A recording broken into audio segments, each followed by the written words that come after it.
अनंत चास्मि नागानां वरुणो यादसामहम् पितॄणाम् अर्यमा चास्मि यमः संयमतामहम्। श्लोक का संधि विच्छेद है अनंतः च अस्मि नागानां वरुणः यादसाम् अहं पितॄणाम् अर्यमा च अस्मि यमः संयमताम् अहम्। श्लोक का संधि विच्छेद दोबारा अनंतः च अस्मि नागानां वरुणः यादसाम् अहं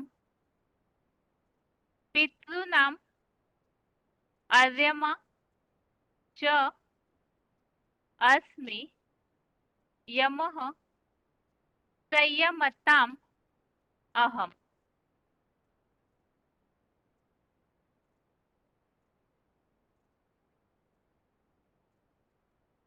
शब्दों के अर्थ है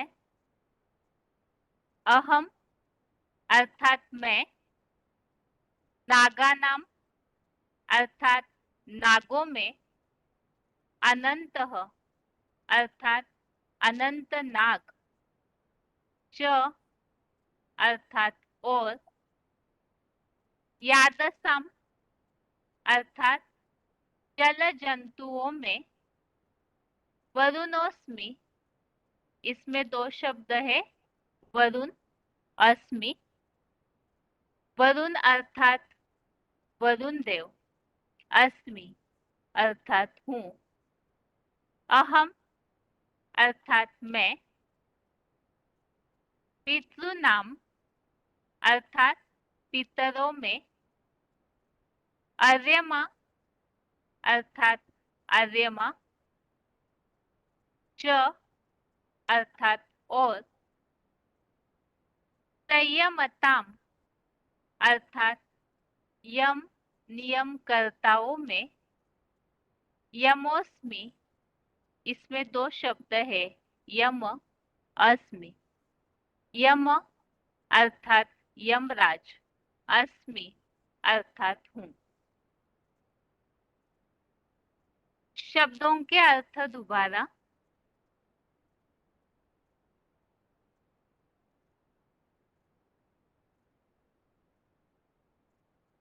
अहम अर्थात मैं, नागानाम अर्थात नागों में, अनंतः अर्थात अनंत नाग,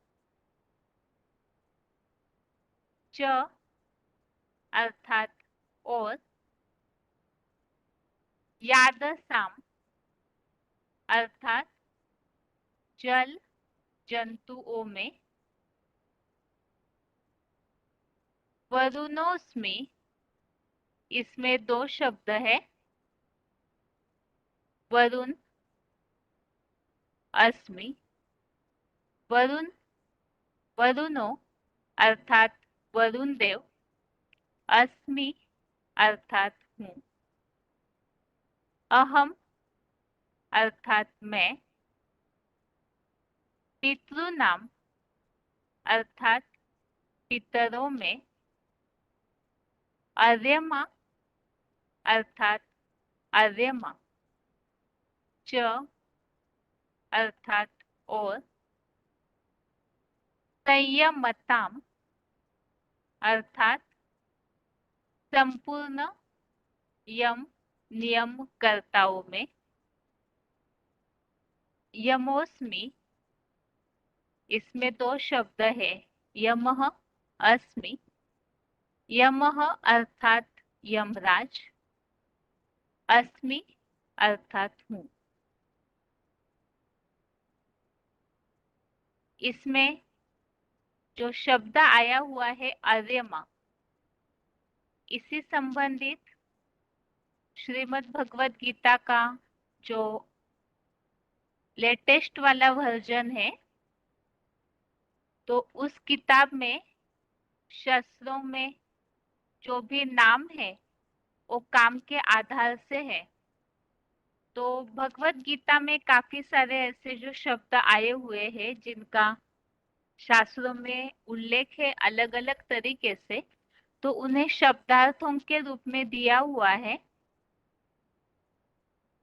उसी में से ही आप अपने किताब में भी देख सकते हैं, जहाँ शुरुआत में भूमिका के बाद शब्दार्थ दिए हुए हैं, उसमें ये आर्यमा इस शब्द का अर्थ दिया हुआ है।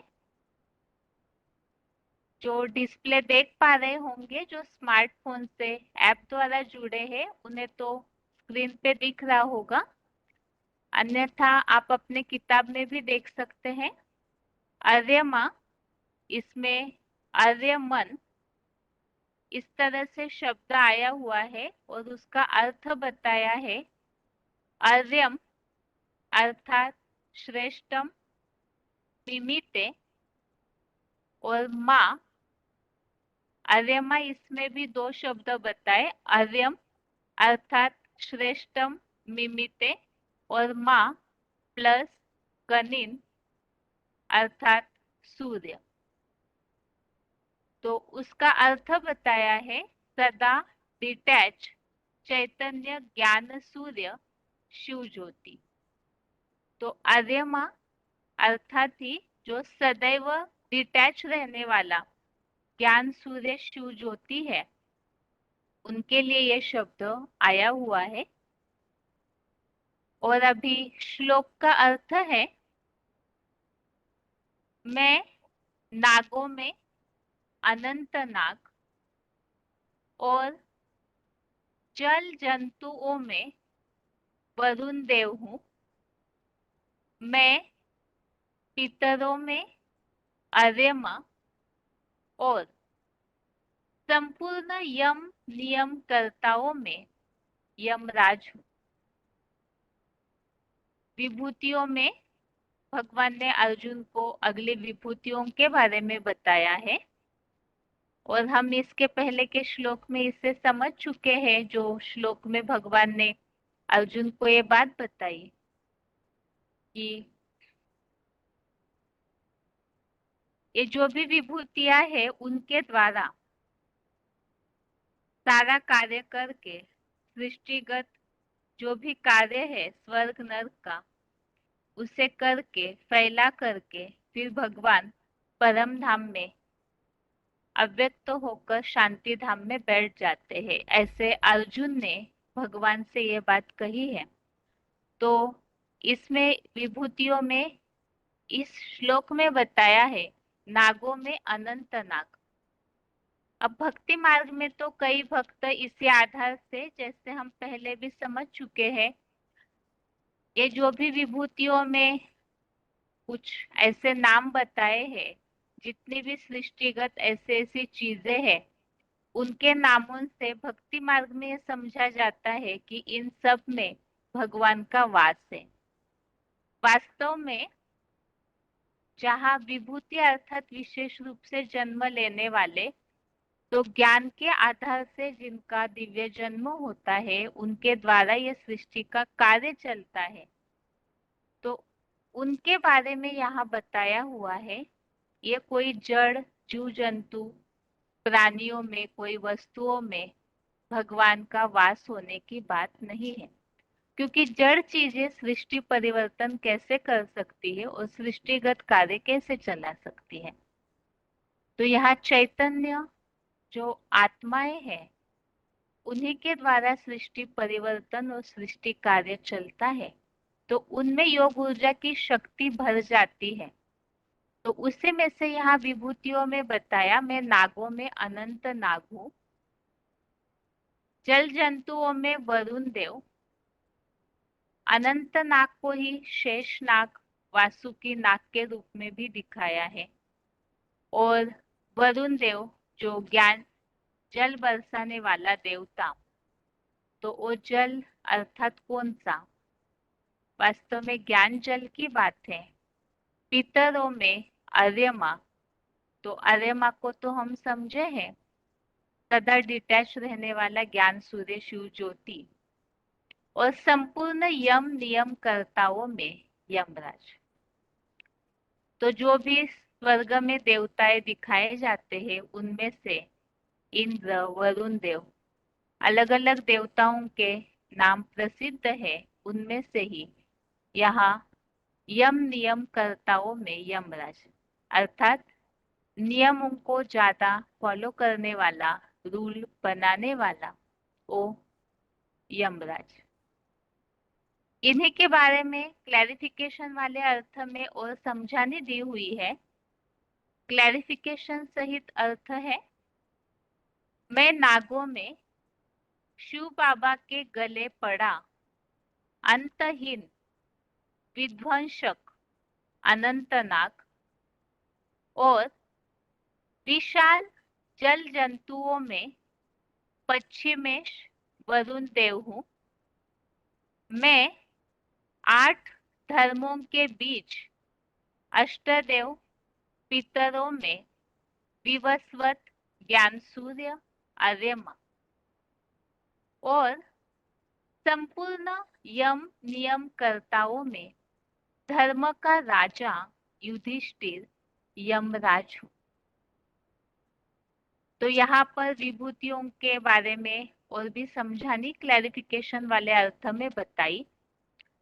मैं नागों में शिव बाबा के गले पड़ा, अंतहीन विध्वंसक अनंत नाग। तो जैसे कि गले पड़ा हुआ नाग, वो वासुकी नाग, इसके पिछले श्लोक में भी हमने समझा, और यही अनंत नाग के रूप में भी, शेष नाग के रूप में भी शास्त्रों में वर्णित है। तो वो अनंत नाग अर्थात कलयुग अंत में ऐसे सभी मनुष्य सर्प की तरह विषय विकारी हो जाते हैं, लेकिन ज्ञान के आधार से वो परिवर्तन होकर क्या कार्य करते हैं, जो कि शिव बाबा के अर्थात भक्ति मार्ग में भी महादेव को इसी तरह बोला जाता है। उनके गले में ही ये अनंत नाग, वासुकी नाग हमेशा ही रहता ही है।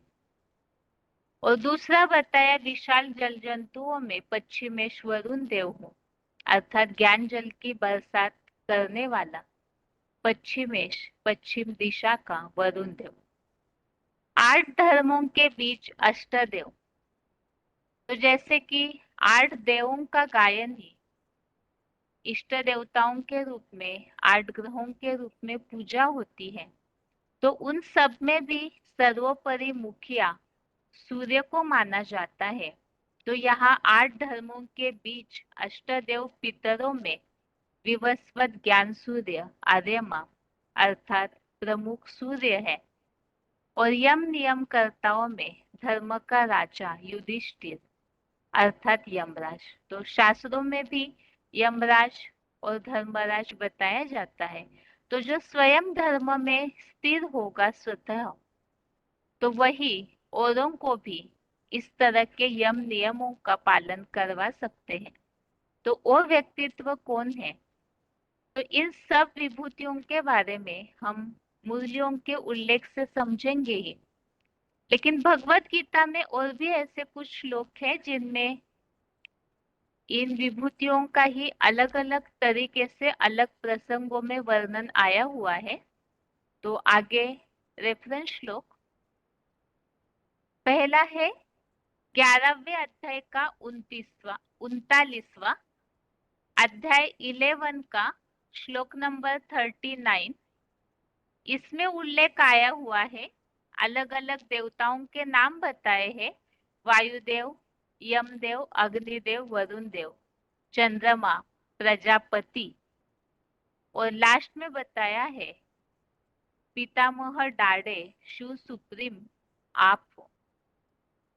तो यहाँ पर श्लोकों में, आज के श्लोक में जो उल्लेख है कि वरुण देव मैं हूँ या यमदेव भी हूँ, तो इन्हीं बातों का इस श्लोक में भी उल्लेख है ये श्लोक अर्जुन भगवान को विराट रूप दर्शन में ये बता रहे हैं कि आप ही वायुदेव, यमदेव, अग्निदेव, वरुण देव आप ही है। 10वें अध्याय का 34, अध्याय 10 का श्लोक नंबर 34, इसमें भी उल्लेख आया हुआ है धर्मराज युधिष्ठिर, धैर्य और मैं शिव सदाशिव ज्योति ही क्षमा हूं। तो इसमें धर्मराज युधिष्ठिर का उल्लेख है।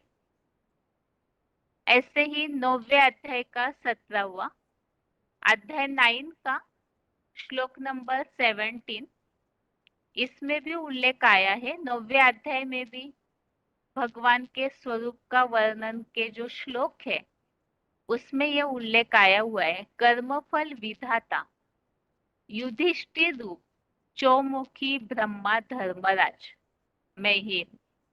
लास्ट में ये शब्द लिखा हुआ है मैं ही हूँ।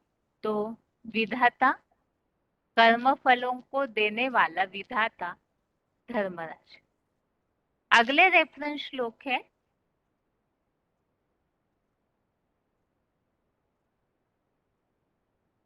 10वें अध्याय का 38वां, अध्याय 10 का श्लोक नंबर 38 है।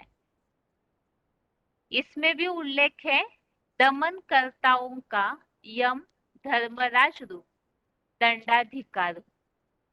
तो ऐसे जो भी दमन करने वाले उन सबको दंड देने का अधिकार जिन्हें है, तो नियमों पर न चलने वालों के लिए वो दंडाधिकार देने वाला, दंड देने वाला यम धर्मराज। 10वें अध्याय का 36वां, अध्याय 10 का श्लोक नंबर 36, जो आज के श्लोक में उल्लेख आया हुआ है विवस्वत, आर्यमा, चैतन्य, ज्ञान सूर्य, यहाँ भी यही उल्लेख है विवस्वत जैसे तेजस्वियों का ज्ञान सूर्य रूप तेज। अगला रेफरेंस श्लोक है 13वें अध्याय का 33वां, अध्याय 13 का श्लोक नंबर 33, इसमें भी उल्लेख आया हुआ है। ये पूरा श्लोक ही इसी प्रकार है जैसे एक जड़ सूर्य एक स्थान से इस चांद, सितारों, नक्षत्रों से भरे संपूर्ण संसार को प्रकाशित करता है, उसी प्रकार चेतन ज्ञान सूर्य बने विवस्वत की आत्मा भ्रूमध्य से सारे वट वृक्ष रूप विराट शरीर को संगम में भी प्रकाशित करती है। तो जैसे आसमान में जो जड़ सूर्य है वो एक जगह रहकर सारी सृष्टि को प्रकाश देते हैं, इसी तरह से चैतन्य ज्ञान सूर्य अर्थात परमपिता शिव विवस्वत के द्वारा इस सारा जो वट वृक्ष रूप संसार है उसे प्रकाशित करते हैं। अगला रेफरेंस श्लोक है, आगे है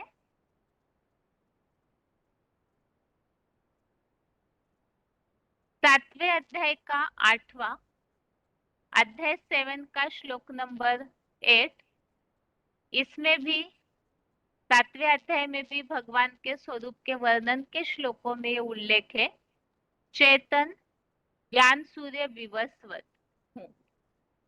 और 9वें अध्याय का 19, अध्याय 9 का श्लोक नंबर 19, इसमें भी यही उल्लेख है मैं शिव प्रकाश भंडार ज्ञान सूर्य ही विवस्वत बन संगम में तप रहा हूं। और इसमें नीचे भी एक पॉइंट जो दिया हुआ है दुनिया की ऐसी कोई बात नहीं जो तेरे ऊपर लागू न हो। और इसी तरह 3रे अध्याय का 36, अध्याय 3 का श्लोक नंबर 36, इसमें जो पश्चिमेश वरुण देव का उल्लेख है, तो पश्चिमेश अर्थात पश्चिम दिशा, पाश्चिमात्य संस्कृति, तो उस हिसाब से यहाँ ये शब्द लिया हुआ है जो इस श्लोक में उल्लेख है ऋषिवंशी यादवों में जन्मे हे बम बम महादेव। तो विष्णुवंशी यादव अर्थात पश्चिम दिशा वाले, तो उस हिसाब से यहाँ ये उल्लेख लिया हुआ है। इस तरह से आज के श्लोक संबंधित रेफरेंस श्लोक हो गए।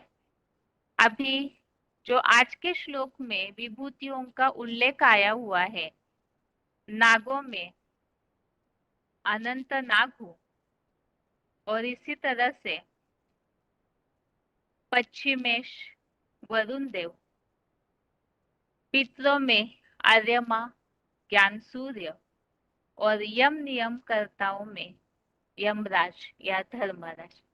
तो इन्हीं बातों को प्रैक्टिकल में ये किस तरह से विभूतियां कार्यरत है या क्या करती है, इसके बारे में हम पॉइंट से समझते हैं, लेकिन उसके पहले श्लोक का उच्चारण।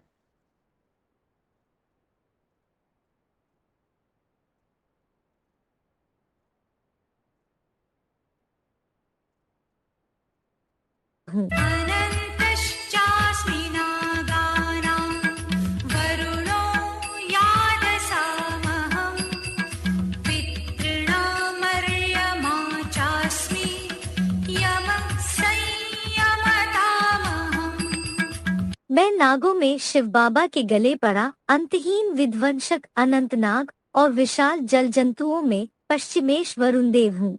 मैं 8 धर्मों के बीच अष्टदेव पितरों में विवस्वत ज्ञान सूर्य अर्यमा और संपूर्ण यम नियम कर्ताओं में धर्म का राजा युधिष्ठिर यमराज हूँ।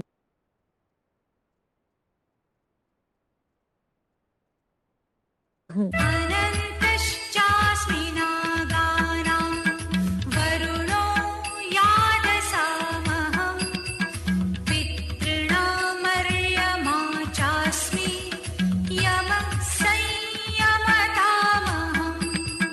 मैं नागों में शिव बाबा के गले पड़ा अंतहीन विध्वंसक अनंतनाग और विशाल जल जंतुओं में पश्चिमेश वरुण देव हूँ। मैं 8 धर्मों के बीच अष्टदेव पितरों में विवस्वत ज्ञान सूर्य अर्यमा और संपूर्ण यम नियम कर्ताओं में धर्म का राजा युधिष्ठिर यमराज हूँ।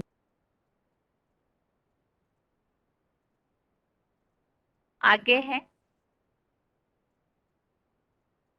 पहला पॉइंट है वार्तालाप नंबर 1303, डिस्कशन नंबर 1303। 2 मिनट के बाद 2 मिनट्स के बाद से लिया हुआ पॉइंट है अनंत नाग। वो 7 फलों वाला अनंत नाग, अनंत भगवान भक्ति मार्ग में कहा जाता है। वो कौन है और जिसकी रक्षा करता है, वो कौन से समय की बात है? सतयुग की बात है या संगम युग की बात है? तो संगम युगी कृष्ण और सतयुग के कृष्ण, ये दो का ही खेल है। संगम युगी कृष्ण को कौन रक्षा करता है? कंसी जरासंधियों से रक्षा करता है। अज्ञान की जो बाढ़ आती है, उस बाढ़ से रक्षा करता है। कौन है रक्षा करने वाला? है? अरे संगम युगी कृष्ण ही असली कृष्ण है। संगम युगी कृष्ण अर्थात कौन सी आत्मा? राम वाली आत्मा। और सतयुगी कृष्ण जिसके पीछे 7 नारायण लगे हुए हैं, वो कौन सी आत्मा है संगम युग में? दादा लेख रहा, ब्रह्मा की आत्मा। वो ही रक्षा करती है, वो ही अनंत नाग है। उसी को भक्ति मार्ग में कृष्ण के साथ बलराम दिखाया हुआ है। रामायण में राम के साथ लक्ष्मण दिखाया हुआ है। अगला पॉइंट है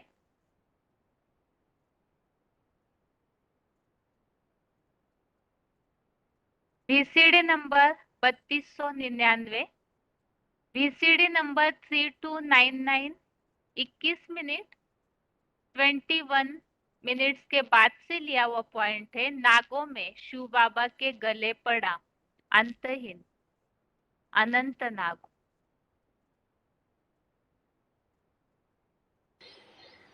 तो वो समझ जाएंगे कि शिव क्या है। शिव तो निराकार है, वो शंकर है। अरे वो तो 24 घंटे सूक्ष्म वतन में दिखलाते हैं, नाग बलाओं वाला। क्या क्या धारण किए हुए है? अरे गले में वो वासुकी नाग लपटा हुआ है। हाँ? गीता में कहा है ना, नागा नाम वासुकी हम। नागों में मैं क्या हूं? मैं वासुकी नाग हूं, नागों का भी राजा। अनंतनाग कह दो। जैसे कि अंदर विषय विकारों का अंत ही नहीं है।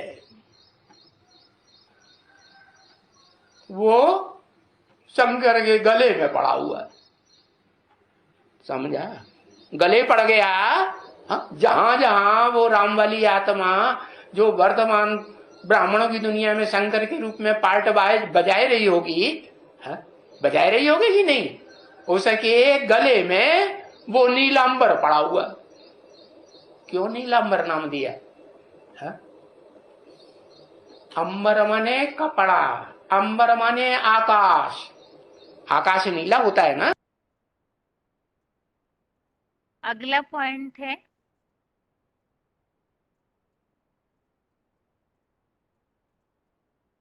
वार्तालाप number 874, discussion number 874 26 minute 26 minutes के बाद से लिया हुआ पॉइंट है वरुण देव।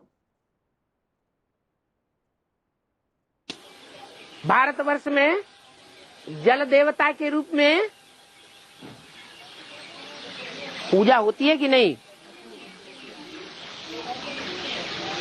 वरुण देव की पूजा सुनी है?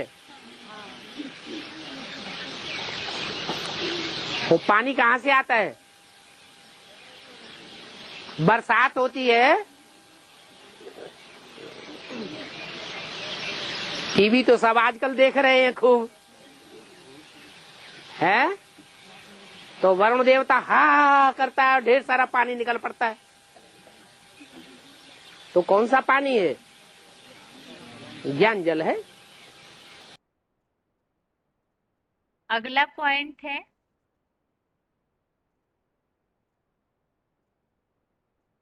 VCD number 26, VCD number 26 1 minute के बाद से 1 मिनट के बाद से लिया हुआ पॉइंट है अष्टदेव में ज्ञान सूर्य। ये जो ग्रहों की पूजा होती है, कोई जड़ ग्रहों की पूजा नहीं होती है। कोई चैतन्य आत्माएं हैं षष्ठी रूपी रंगमंच पर, अभी भी मौजूद हैं। उनके पार्ट के आधार पर, उस श्रेष्ठता के आधार पर वो 9 ग्रहों की पूजा आज भी होती चली आ रही है भारतवर्ष में। कोई भी अनुष्ठान करेंगे, उन 9 श्रेष्ठ आत्माओं का पूजन जरूर करेंगे। उनमें से 8 बहुत श्रेष्ठ हैं, जिनकी पूजा अष्टदेव के रूप में होती चली आई है। सर्वोपरि है ज्ञान सूर्य। जैसे गीता में लिखा हुआ है, यह ज्ञान सबसे पहले मैंने किसको दिया? सूर्य को दिया। तो वो ज्ञान सूर्य कोई और नहीं होता। देव देव महादेव जिसे कहा जाता है, वो त्रिनेत्री शिव ही ज्ञान सूर्य के रूप में भारत देश के पूर्वी इलाके से कलकत्ते से प्रत्यक्ष होता है, जहां से नई सृष्टि का बीजारोपण होता है। अगला पॉइंट है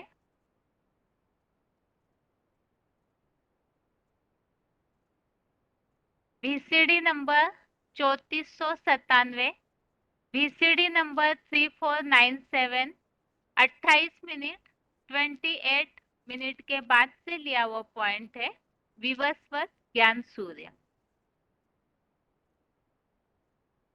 हाँ, क्योंकि असल ज्ञान सूर्य तो शिव है, शिव से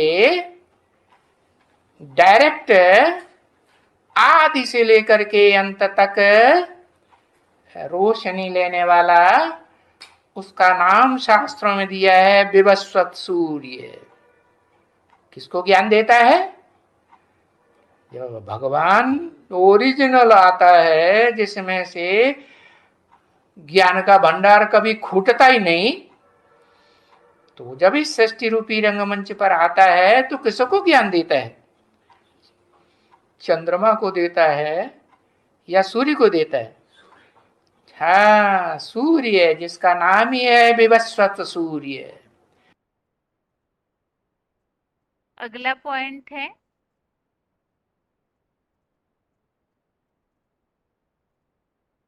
VCD number 2915, VCD number 2915, 42 minute 42 minutes के बाद से लिया हुआ पॉइंट है विवस्वत ज्ञान सूर्य।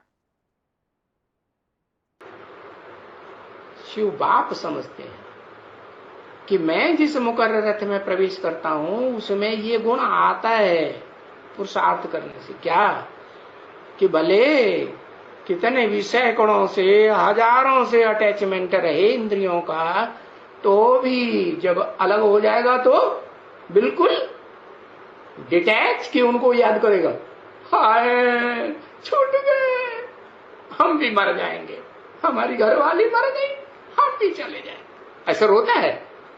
हैं? रोता है? नहीं रोता है। किसकी बात बताई? जिसमें प्रवेश करते हैं मुकर्रर रथधारी में, उसको भी वैसा ही बनाते हैं। क्या है? जब तक पुरुषोत्तम संगम युग है, जब तक मैं सुप्रीम सोल इस सृष्टि पर हूं, तब तक वो कैसा पार्ट बजाएगा?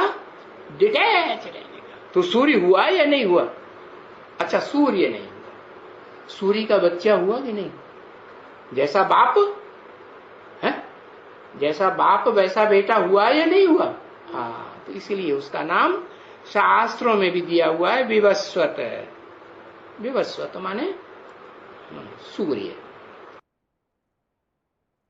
अगला पॉइंट है वार्तालाप number 1666, discussion number 1666, 57 minute 57 minutes के बाद से लिया हुआ पॉइंट है यम नियम कर्ताओं में यमराज।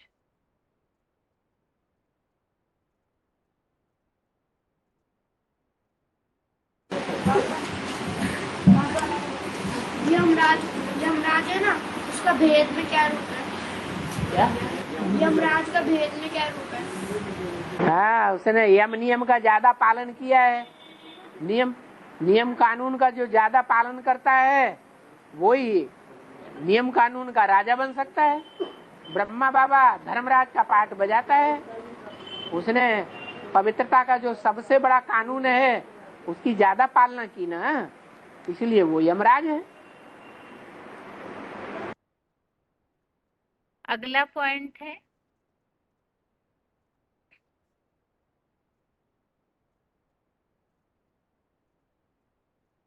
वार्तालाप number 1581, discussion number 1581, 50 minute 50 minutes के बाद से लिया हुआ पॉइंट है धर्म का राजा युधिष्ठिर यमराज।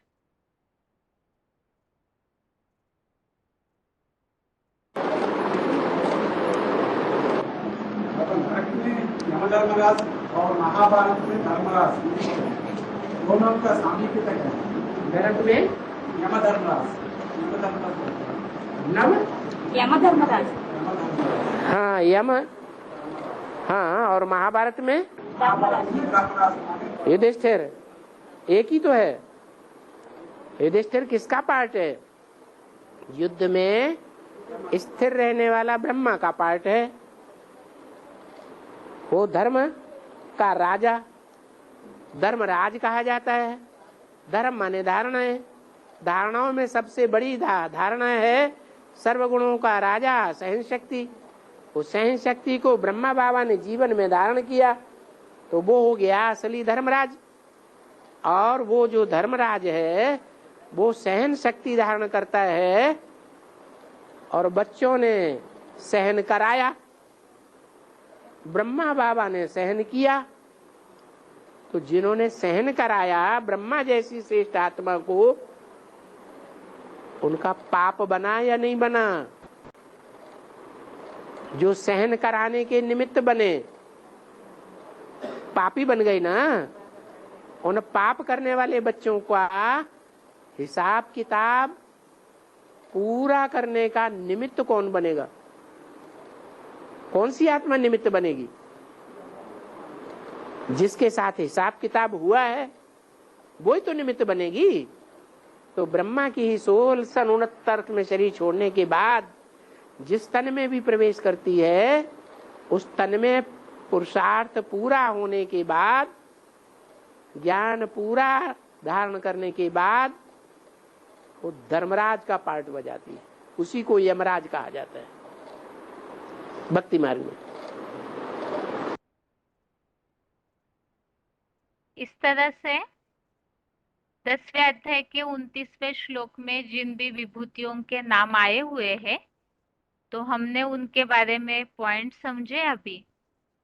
जैसे कि अनंत नाग, तो वो शास्त्रों में भी बताया जाता है।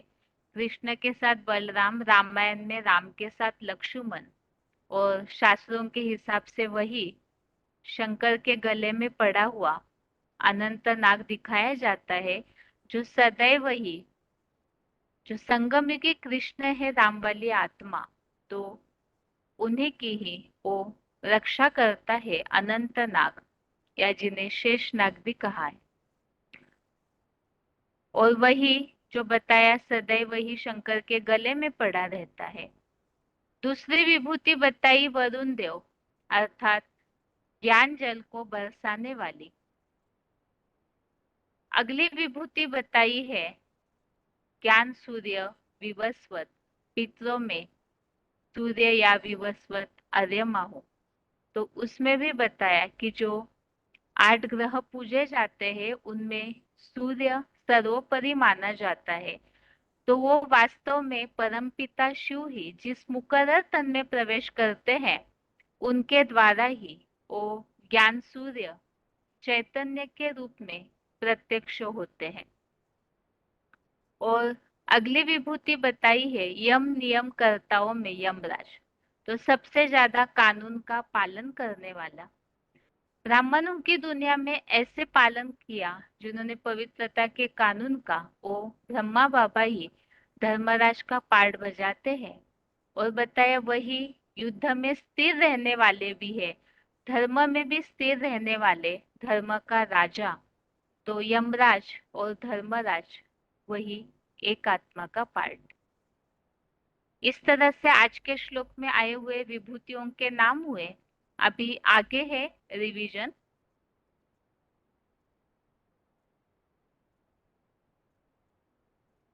रिवीजन के लिए पहले अध्याय का 41 और 42वां श्लोक, अध्याय फर्स्ट का श्लोक नंबर 41, 42।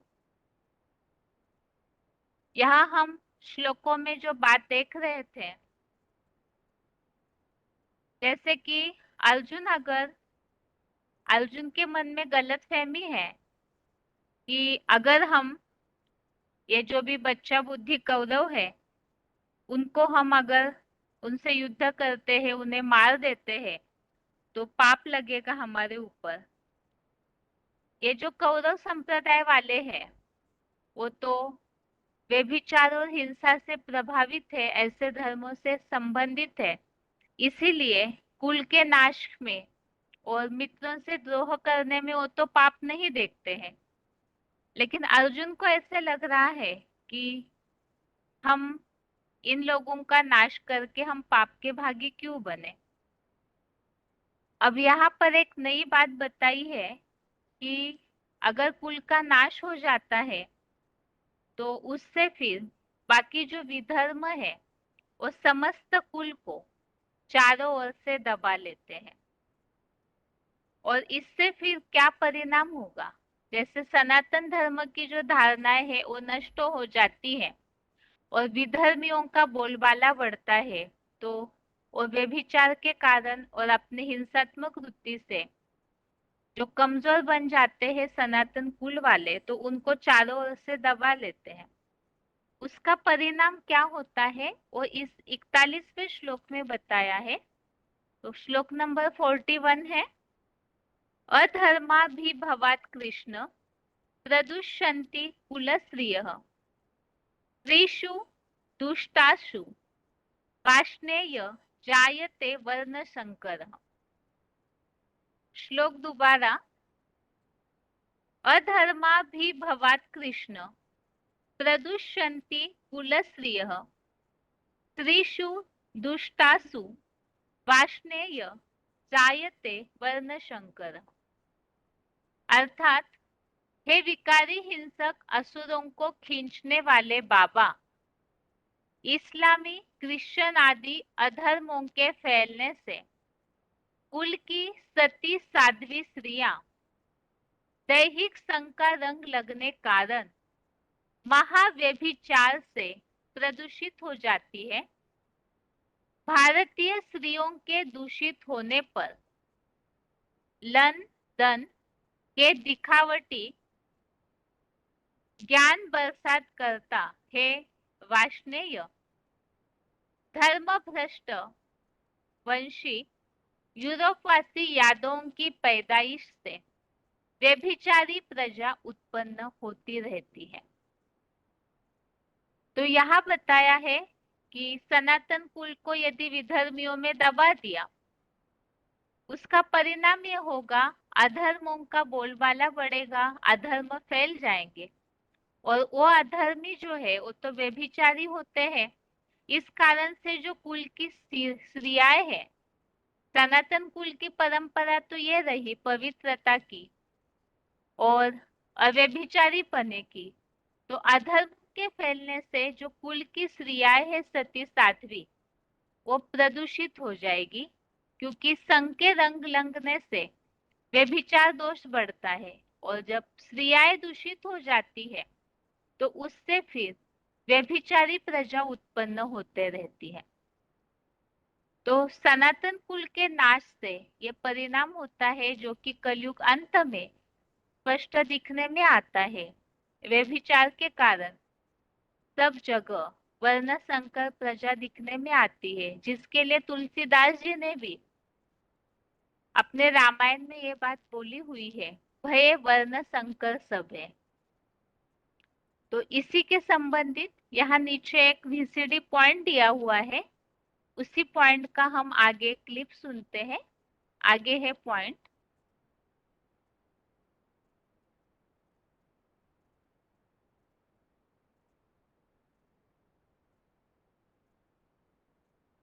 इसके अलावा नीचे मुरली पॉइंट है, वो पढ़ के फिर VCD पॉइंट सुनते हैं। मुरली तारीख है 8 फरवरी 1975, मुरली डेट 8 फरवरी 1975। बाप अपनी बच्ची को भी गंदा कर देते हैं। बाबा के पास तो सब अपना समाचार देते हैं ना, हमने यह खराब काम किया। ऐसे बहुत मिसाल होते हैं, कोई गुरु से खराब, कोई भाई से, कोई मामे से खराब हो पड़ते। इनको कहा ही जाता है वैश्यालय। तो स्त्रियाएं प्रदूषित किस तरह होती है, उसी संबंधित यहाँ मुरली का उल्लेख बताया है कि कलयुग अंत में तो कोई संबंधी रहता नहीं, जिस कारण से ही बाप बच्ची को गंदा करता है, कोई गुरु से खराब, कोई भाई से, कोई मामे से। तो इस कारण से जैसे मुरलियों में आता है कि सारी दुनिया ही वेश्यालय बन जाती है। अगला पॉइंट बताया है, मुरली तारीख है 5 दिसंबर 1968, मुरली डेट 5 दिसंबर 1968। दुनिया में वेश्यालय विषय वैतरणी नदी में बह रहे हैं। मनुष्य भी है, बिच्छू भी है, टिंडन भी है। ये क्यों बह रहे हैं? बोलते हैं ना, देखो कोई बिच्छूनी है, कोई टिंडन है, कोई नाक है, बला, एक दो को काटते रहते हैं।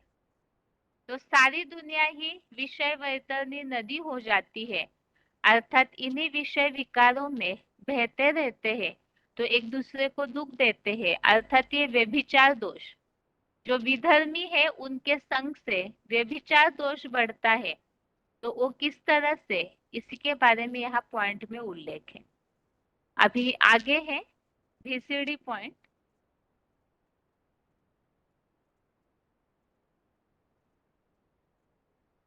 VCD number 359, VCD number 359, 50 minute 50 minutes के बाद से लिया हुआ पॉइंट है। कुल की स्त्रियाएं प्रदूषित होती हैं।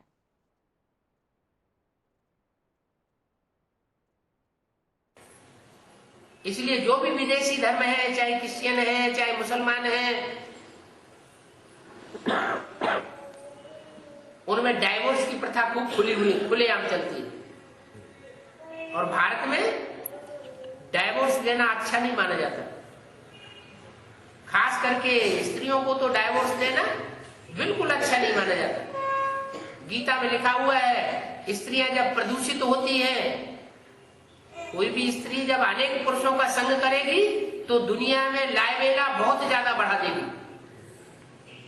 व्यभिचार बढ़ने से, स्त्रियों में व्यभिचार बढ़ने से सृष्टि जो है वो एकदम पतन की ओर जाती है।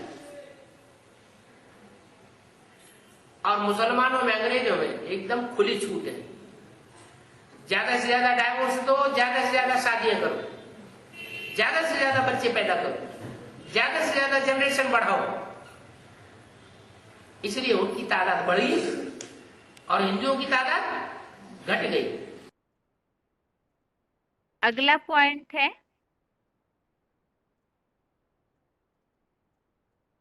VCD number 198, VCD number 198, 17 minute 17 minutes के बाद से लिया हुआ पॉइंट है। स्त्रियों के प्रदूषित होने से वर्ण संकर प्रजा। में भी बताया है कि स्त्रियां जब प्रदूषित होती हैं, उनमें खून का जब संक्रमण होता है अनेक प्रकार के खून का, तो स्त्रियों के प्रदूषण होने से सारी सृष्टि प्रदूषित हो जाती है। ये दुनिया वैश्यालय बन जाती है, जैसे आज की दुनिया वैश्यालय बन चुकी है। इस बात को बड़े बड़े विद्वान आचार्यों ने भी जाना, बड़े बड़े कवियों ने भी जाना। तुलसीदास जी ने 500 साल पहले ही कह दिया, भय वर्ण संकर सबे। क्या इस दुनिया में कोई ब्राह्मण नहीं रह गया, सब वर्ण संकर हो गए। वर्ण संकर जानते हैं? हाँ। अनेक प्रकार के छोटी बड़ी जातियां मिक्स हो जाती है। ब्राह्मण और भंगी की स्त्री को भगा लाए तो संक्रमण हो गया ना, वो वर्ण संकर संतान पैदा होगी। तो वो बच्चा बाप की बात को मानेगा? नहीं मानेगा, क्योंकि खून बिगड़ गया। अभी आगे है अगला श्लोक। पहले अध्याय का 42 श्लोक नंबर 42 है। संकरो नरकायेव कुलघ्नानां कुलस्य च पतन्ति पितरो हेषाम लुप्त पिंडोदक क्रिया। श्लोक दोबारा। संकरो नरकायेव कुलघ्नानां कुलस्य च पतन्ति पितरो हेषाम लुप्त पिंडोदक क्रिया। अर्थात पशुतुल्य वर्ण संकर प्रजा कुल की और कुल नाशकों की दुर्गति हेतु ही होती है, क्योंकि इनके कल्पांतकालीन पुरानी दुनिया के ओम मंडली वाले रुद्राक्ष रूप संसार बीज पूर्वज पितृगंधी बड़ों प्रति श्रद्धा भाव की क्रिया के लुप्त होने से महागरीब परिवारों में अधोगति पाते हैं। तो जब वर्ण संकर प्रजा अर्थात क्या हमने अभी पॉइंट में समझा ही, नीच जाति और कोई उच्च जाति, ऐसे कोई भी अलग अलग जाति वाले मिल जाए तो उससे फिर व्यभिचार दोष बढ़ता है और ये वर्ण संकर प्रजा जो पशु तुल्य कही जाती है, ऐसी चलन वाली प्रजा बढ़ेगी तो वो कुल का नाश ही करेगी। अब इसके लिए बताया हुआ है कि कल्पांतकालीन पुरानी दुनिया के ओम मंडली वाले रुद्राक्ष रूप संसार बीज पूर्वज पितृगंधी बड़ों प्रति श्रद्धा भाव की क्रिया के लुप्त होने से महागरीब परिवारों में अधोगति पाते हैं।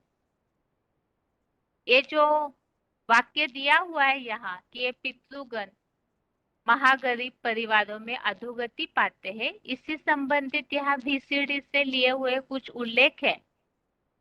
VCD number 1896, VCD number 1896।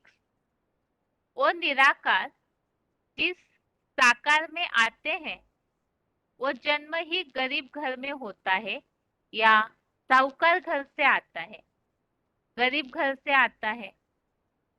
अगला पॉइंट है VCD नंबर 287, VCD नंबर 287।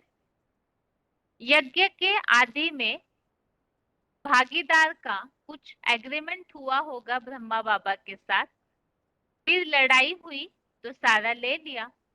अगर ले लिया तो अगले जन्म में रईस बनेगा या गरीब बनेगा? क्या बनेगा? गरीब घर में जन्म लेगा ना, तो गरीब घर में जन्म मिलता है, राम फेल हो गया ना। तो यहाँ पर बताया कि ये जो पूर्वज है तो वो किस तरह से उनमें जो मुख्य आत्मा है मुकर्रर तनधारी, उन संबंधित यहाँ उल्लेख बताया कि महागरीब परिवारों में जन्म होता है। अभी आगे इस श्लोक में जो उल्लेख आया हुआ है कुलघ्नाना, अर्थात ये किस तरह से कुल का नाश करने के निमित्त बनते हैं वर्ण संकर प्रजा, इस संबंधित और पितरों के बारे में जो उल्लेख आया हुआ है, इसके लिए आगे VCD पॉइंट सुनते हैं।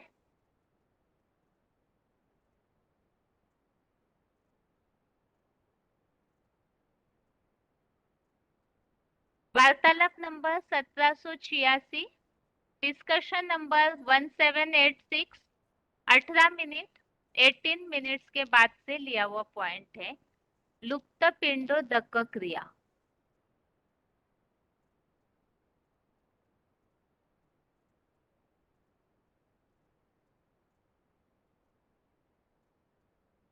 हमारे हमारे यहाँ ये श्राद्ध में चावल का खीर का पिंड बनाकर देने की रिवाज है। हाँ, और जो देने तो अनाज खाने के लिए पंचतत्व की शरीर चाहिए, तो बहुत सी गाय उसको क्यों देते हैं, देना चाहिए या नहीं देना चाहिए?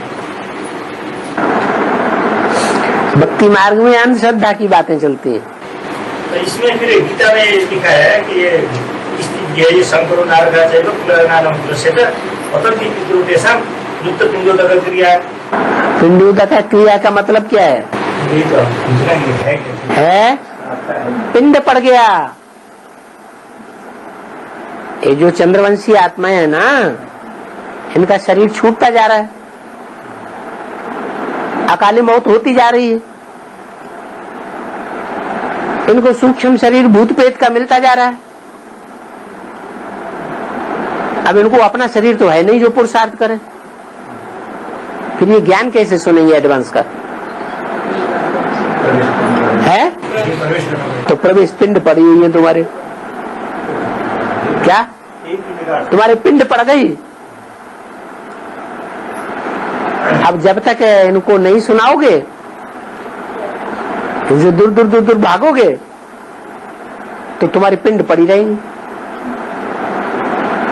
तो पिंड छुड़ाने के लिए कहां जाते हैं? भक्ति मार्ग कहते हैं गया। अगर उनको रुखसत करना है, भगाना है, तो क्या करना है? गया। कहां गया? आत्मिक स्थिति में गया। आत्मिक स्थिति में रहेंगे तो भूत प्रेत प्रवेश ही नहीं करेंगे। अगला पॉइंट है कुलघ्नानाम कुलस्य च, VCD नंबर 2386, VCD नंबर 2386, 3 घंटा 45 मिनट, 3 आवर्स 45 मिनट्स के बाद से लिया हुआ पॉइंट।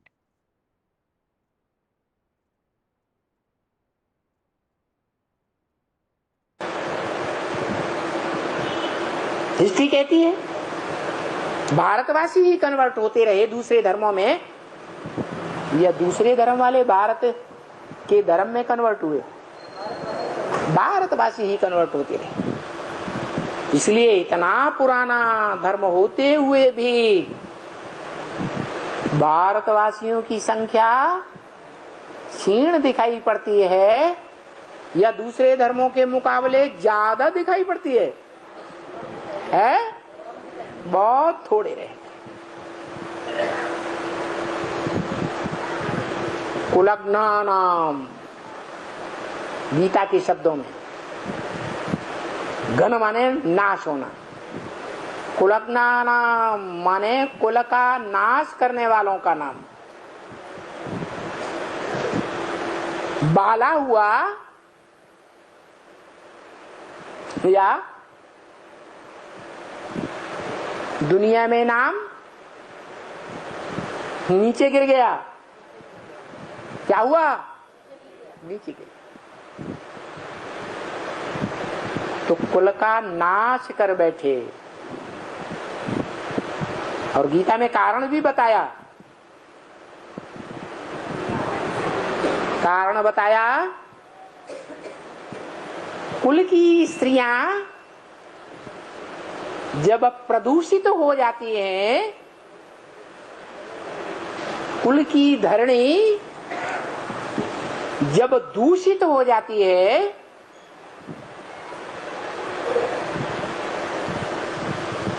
तो वो वर्णशंकर संतान पैदा करती है।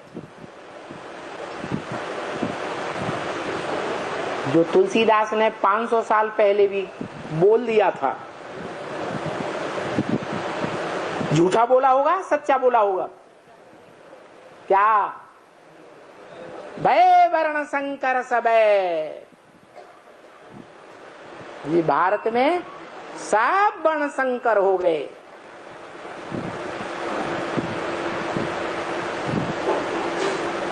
क्या? कोई ब्राह्मण वर्ण का पक्का नहीं रहा।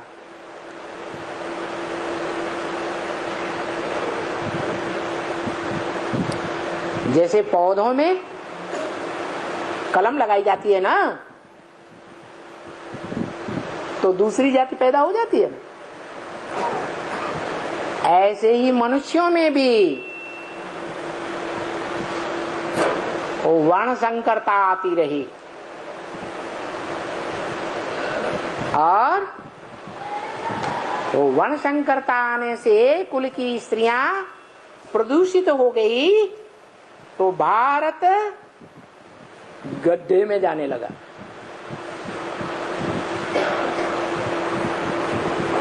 माना नीचे उतरने लगा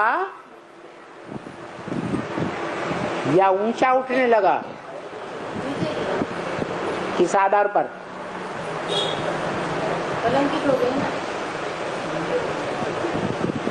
संख्या क्षीण होती गई। क्या? क्या हुआ? संख्या घट गई या बढ़ गई पांडवों की? घट गई। फिर भी गीता में बोला है कि सनातन धर्म प्रायः लोप होता है, पूरा लोप नहीं होता। ये हो गई पहले अध्याय की रिवीजन। 41 और 42 श्लोक, श्लोक नंबर 41, 42। अभी आगे है आज का श्लोक।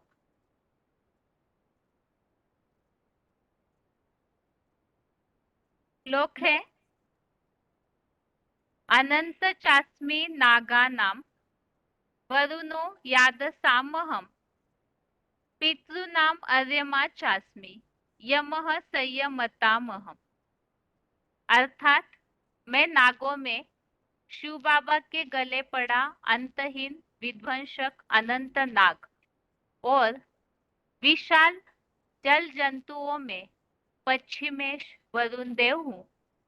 मैं 8 धर्मों के बीच अष्टदेव पितरों में विवस्वत ज्ञान सूर्य आर्यमा और संपूर्ण यम नियम कर्ताओं में धर्म का राजा युधिष्ठिर यमराज हूँ। इसमें जो उल्लेख आया हुआ है, बाकी विभूतियों के बारे में तो अभी हमने समझा कि अनंतनाग, वरुण देव, पितरों में विवस्वत ज्ञान सूर्य अर्थात अर्यमा और यम नियमकर्ताओं में धर्मराज युधिष्ठिर यमराज। इसमें अर्यमा के लिए जो शब्दार्थों में दिया हुआ है उससे हमने समझा था कि सदा डिटैच चैतन्य ज्ञान सूर्य शिव ज्योति, और इसके लिए ही हमने समझा शास्त्रों में जो भी नाम है वो काम के आधार से दिए हैं, तो उसी को यह उल्लेख समझा था। अभी आगे है रेफरेंस श्लोक।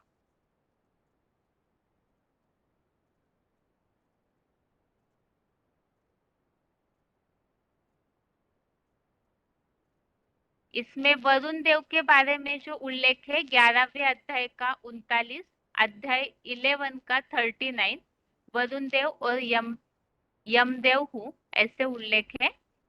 10वें अध्याय का 34, अध्याय 10 का श्लोक नंबर 34 और 9वें अध्याय का 17वां, अध्याय 9 का श्लोक नंबर 17। इन दोनों श्लोकों में भी धर्मराज युधिष्ठिर मैं शिव ज्योति हूँ और कर्मफल विधाता युधिष्ठिर रूप चौमुखी ब्रह्मा धर्मराज। आगे है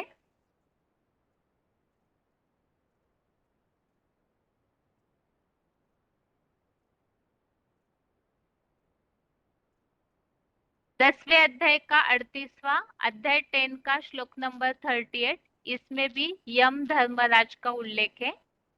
10वें अध्याय का 36, अध्याय 10 का 36, 13वें अध्याय का 33, अध्याय 13 का 33। इन दोनों में भी चेतन ज्ञान सूर्य विवस्वत का उल्लेख है। आगे है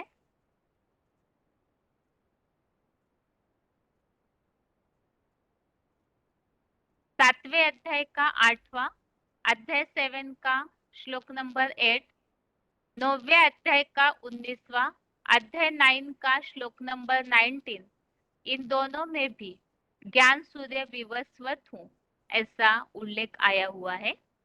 और तीसरे अध्याय का 36वां, अध्याय 3 का श्लोक नंबर 36। इस तरह से ये 10वें अध्याय का 29वां श्लोक भी हमने रेफरेंस श्लोक के साथ अभी फिर से समझा है। और श्लोक नंबर एक बार फिर से, पहले अध्याय का 41-42वां श्लोक, फर्स्ट अध्याय का श्लोक नंबर 41-42, 10वें अध्याय का 29, अध्याय 10 का श्लोक नंबर 29। और इसके साथ ही आज के लिए गीता क्लास यहाँ पूरा होता है। ओम शांति।